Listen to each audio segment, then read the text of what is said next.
Well, hello guys. I'm back. Another week. Can you believe another week has gone by? What happens to the time? It just flies.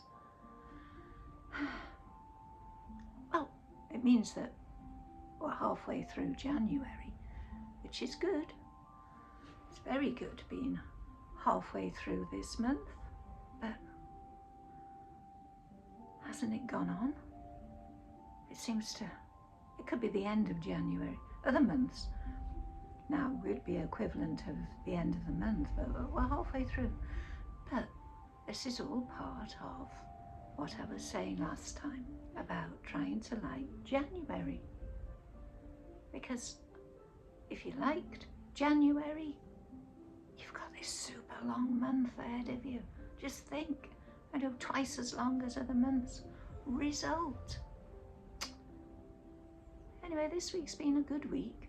I talked last time about trying to put a structure into the week, doing things, and I have done some things this week. Last time, you may remember, I was talking about I wanted to go out, but it snowed, so that stopped me going out because I don't drive in the snow or the fog or the ice. Why should I? Don't have to, so I won't. That's my new mantra since I've been retired. I don't have to, so I won't. After a lifetime of having to do things, and yeah, I still have to do things.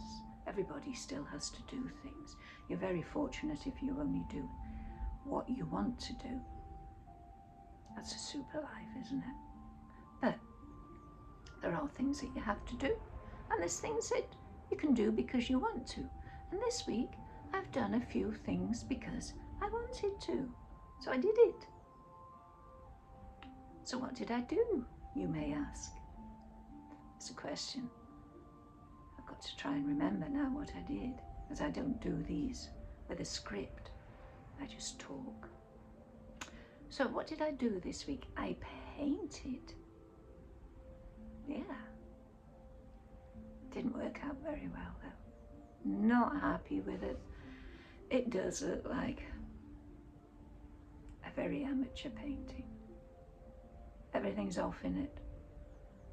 But I enjoyed doing it, and that was the point. That's the point of it.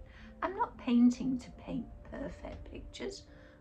I'm not painting to produce a photograph image of something that I've seen. It's my interpretation. Well, it's okay. It gets what I was painting across. Disregard perspective.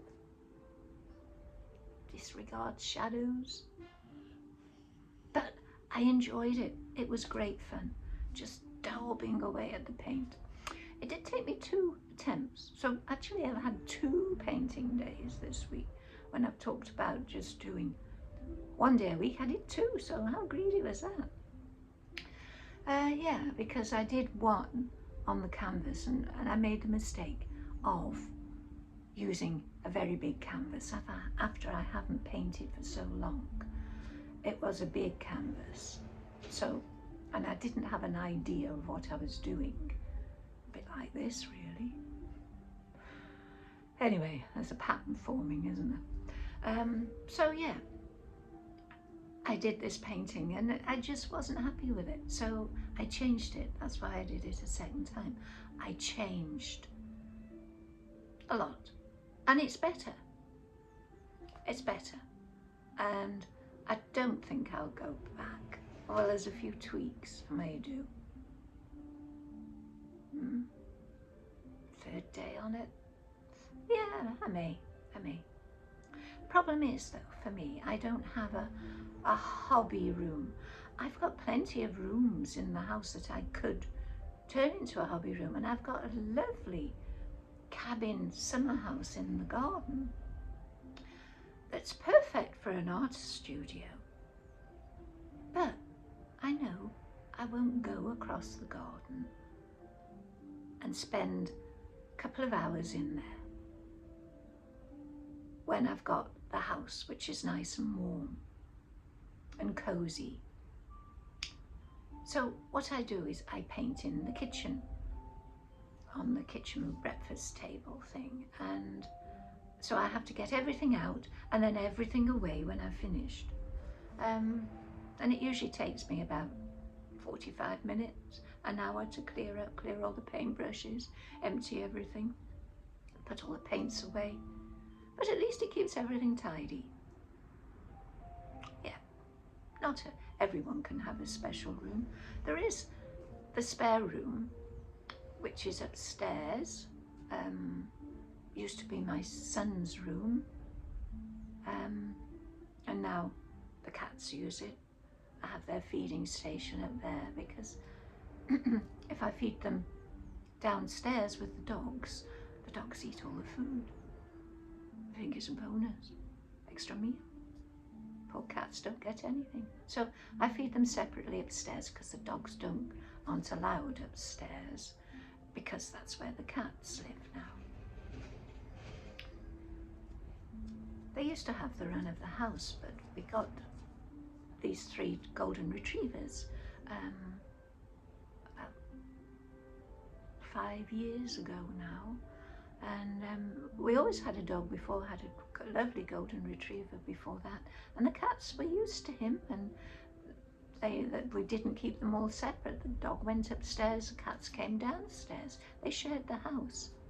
But for some reason, and I think it was because they came as a puppy, you know, and they were boisterous and would see the cats and think, oh, chase, even though we told them not to. The cats knew they wanted to chase them, so they just stayed upstairs.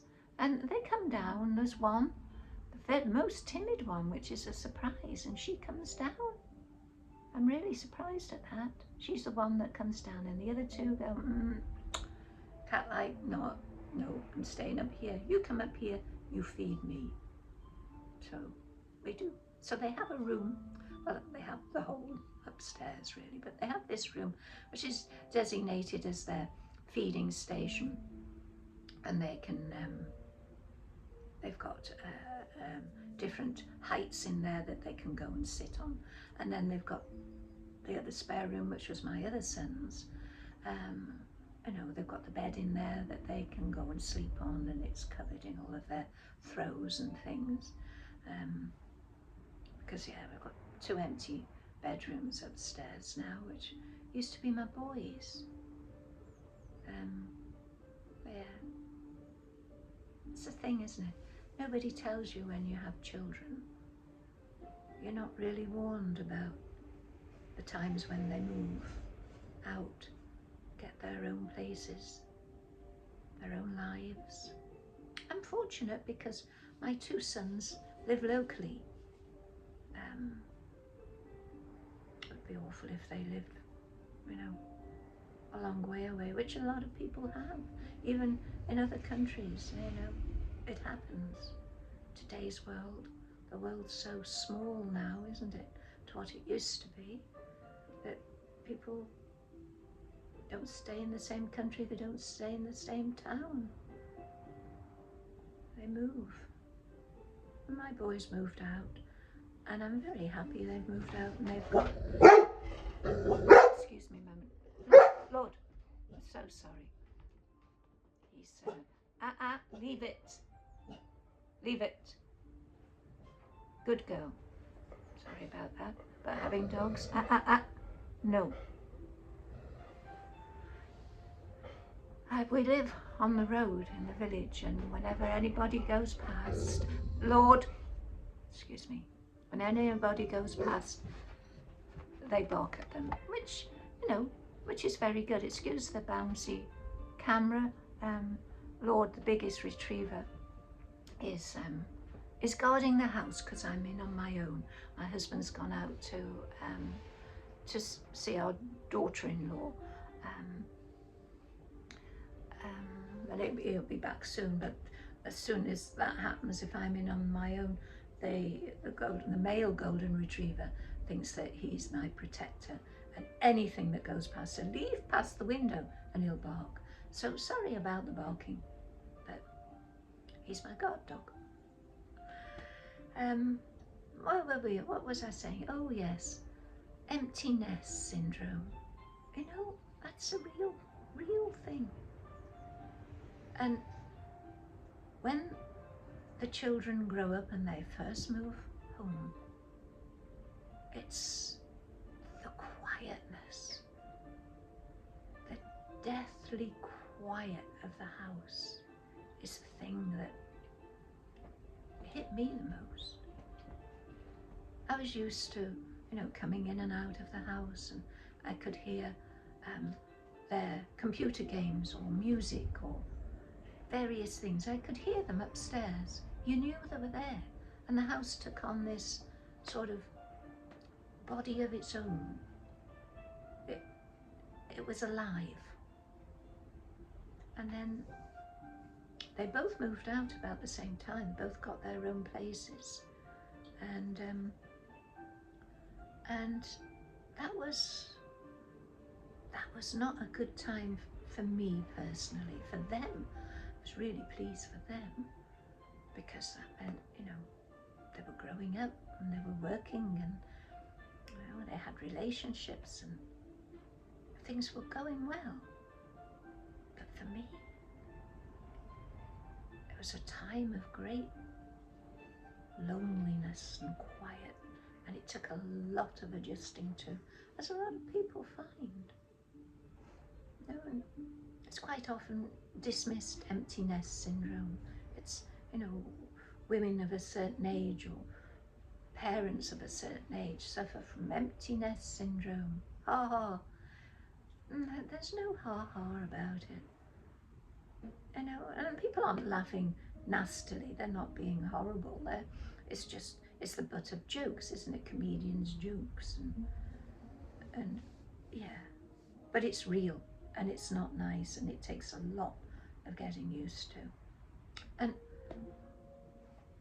over Christmas, my eldest son came, and he stayed for the full week, from Christmas Eve right up until New Year, and he stayed over Twixmas, and that was a lovely time. That was like olden days. The house took on a life of its own and became alive again, and the rooms weren't empty and silent because he was here.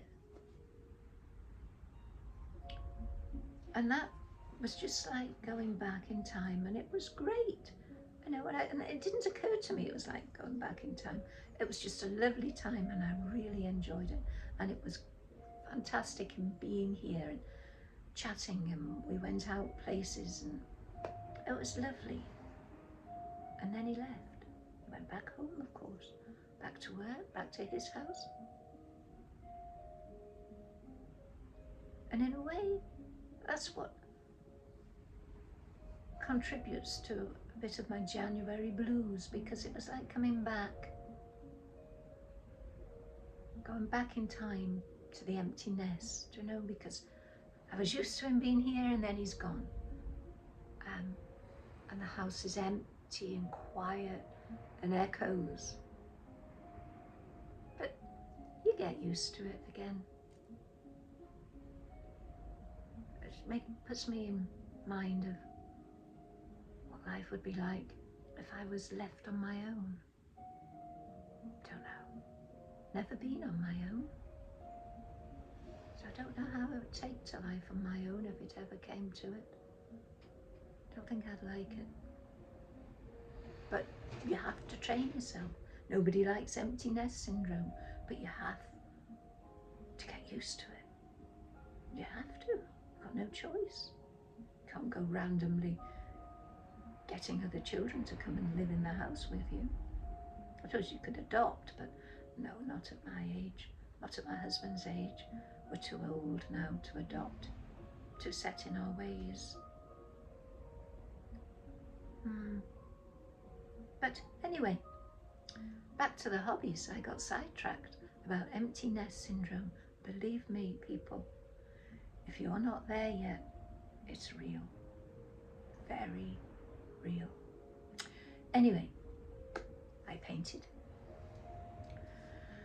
I went out on a walk and oh, you wouldn't believe what I did. I decided I would video this walk and I thought, oh, I'll put it on my YouTube channel, Walks with Wendy, you know, because it's not just walks through my day, it's going out to walk as well. That was my original plan.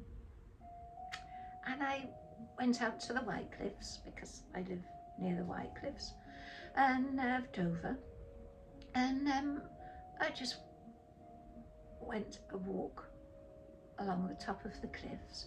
And as I was walking, it was a nice sunny day. It was one of the days when we had sun. The rest of the week's been wet and windy and grey and miserable, but that was a beautiful day. So I thought, lovely, go walk, get some steps in, record it. Result, I'll do a walk. So went out, had my gimbal stick, you know, the thing that you carry it, which helps steady it, and was out there walking, did my walk, got some beautiful shots across the channel and the sun reflecting on the channel and two ferries coming out, one behind the cliffs around the village where I live, and the ferry comes out straight out, and then another ferry coming in. So they passed each other and then one disappeared behind the cliff. Beautiful. I thought, what a fantastic shot that was. Really nice. And then I turned and looked at my camera and realised it had turned off. The whole thing. I hadn't got a second of it. It was on record as I stepped out of the car and walked to the little stile to walk down this field along the cliffs. It was on. And then as I started over the cliff, it miraculously turned off, and that was it. I hadn't got a minute, not a second. Oh, I was so disappointed because I'm sure you'd have loved it. It was a fantastic walk. It really was. So another day, when the sun shines, I'll do a walk. So that was that. But then, to add insult to injury, I realised I'd done all that walk, and because my phone was on the gimbal stick, it wasn't counting my steps, so I didn't even count my steps either. So it was a wasted effort. No steps on my counter, counter because I count my steps every day, and no video. But anyway, it was a lovely walk, and I'm sure you would have loved it. Another day, try it again. This time, make sure the phone doesn't turn off. Make sure the camera stays on. It was a lesson learned. Just hope I learned something by it next time. Don't do it again. Who knows? So anyway, yes, I've done the painting. I've done the shopping, been out for that, of course, just shopping. Actually, when I went shopping, do you remember last time I was talking about wanting an orangey glow, ambery glow, soft light bulbs to give a nice sort of ambience in the rooms, you know, after we take down the Christmas lights. I think everybody likes to just do some nice lighting, don't they, or to reset their room. Notice that that's the word now, reset. Reset your room. So I was resetting my lighting, and I'd looked all over, finally found some. I couldn't believe it, and they are perfect, absolutely perfect. They're lovely, they do the job, and I got them in Dunelm. Well done, Dunelm. But did another rookie mistake. Why am I doing all these mistakes? I don't know. I try to pay attention, and I don't usually make mistakes at all, but lately I do. I'll tell you about two of them. First one, mistake light bulbs. Wanted bayonets, got 4 bayonets, checked them, got home, I think I know but you know what I'm going to say. Yeah. One of them was a screw cap. Yeah, it's not, you know, in today's world that's nothing great, is it? But it just meant that I had to go back to the shop, which is a 40-mile round trip, back to the shop to change the light bulb back home, which I did. And they, you know, they understood. They could see I'd bought 3 more. So, yeah. Take care. Read the boxes. And the other mistake was before Christmas. For the first time ever, I made 2 separate mistakes on 2 items of clothing for 2 separate people. Got the wrong size. Thought I'd got the right size, but I hadn't. So I just don't know what happened there. I know what size they were, and I really thought I'd got it. And when they unwrapped it, and it wasn't the right size, and I had to take them back after Christmas. Oh, well, how did that happen? I don't know. The same way that I don't know how I got a screw cap amongst the bayonets when I was checking them all. Perhaps I fall asleep whilst I'm checking. I don't know. Goodness knows. But anyway, so I got the light bulbs anyway. So it doesn't matter that I got a screw cap because I got it changed and I had to do the extra 40-mile round trip. But that will teach me next time, hopefully. But seeing as I didn't know I'd done it, I'll probably do stupid things again. Right. Be more alert, Wendy. Okay.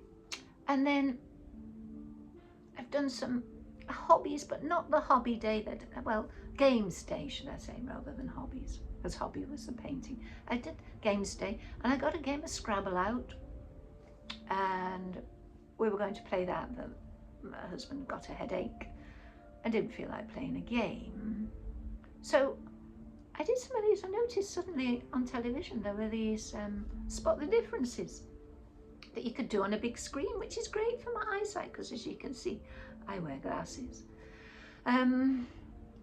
So I was doing these spot the differences on TV, and it was a big screen, so you could see them. It was really quite easy, because if you tried doing them in puzzle books, they're tiny. You've got to get a magnifying glass, and you can't see it. My husband did some of them as well. So we could class that as a games day. I'd rather say games night, because that sounds better, but it wouldn't be actually true, because it's not going to be a night, is it? It's because we'll fall asleep halfway through.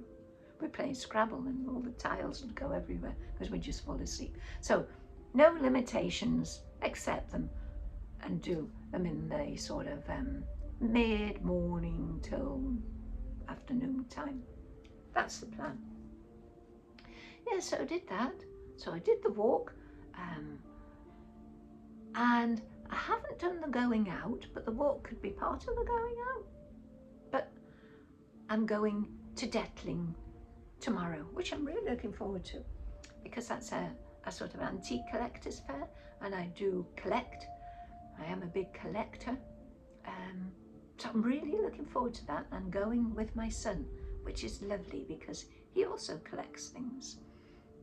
So that'll be a lovely, lovely trip out. Looking forward to that. So that means all of the things that I talked about last time, all of my goals of things to do in a week in January, I've done. And now I feel really, yeah, I've done them. Tick those off. And will I do them again next week? That's the point, Wendy. You're supposed to. So, but you see, that's the problem. I'm supposed to. And when I'm supposed to, I don't want to. But I enjoyed doing it this week, and it did make the week. And though I'm not for wanting my time to fly, because if you make your time fly, that's your life flying by, isn't it? And I don't want to do that. But it gave me plenty to do, which is what I'm looking for. Structure in the week. Structure helps. suppose it would help if I had a set day for each thing, and maybe I will do eventually, but now if I just do these things during the week rather than a set day, it's a bonus. I've done it, which is very unusual for me, because as I said last week, if I decide I'm doing something, I really don't want to do it in the end, and I'll try all sorts not to do it, because as I said, I'm a contradiction in terms. Hey ho, that's me. Anyway, I'm off now. It's time to go. Have a good week, folks. I hope you stay to the end of my rambling. See, Walks with Wendy and rambling. It's sort of interconnected. That's why it's called that. And then I can do walks. I can take you on walks with me as well. But I've got to remember to turn the camera on next time. So if you stay to the end and what I've talked about sort of hits home with you, you've got empty nest, we all got a bit of January blues and looking for structure, and maybe even you've recently retired as well and looking for that week to be structured so you've got things to do. Please subscribe, press the like, and I'll see you next time. Goodbye, folks. Cheerio. Have a good week.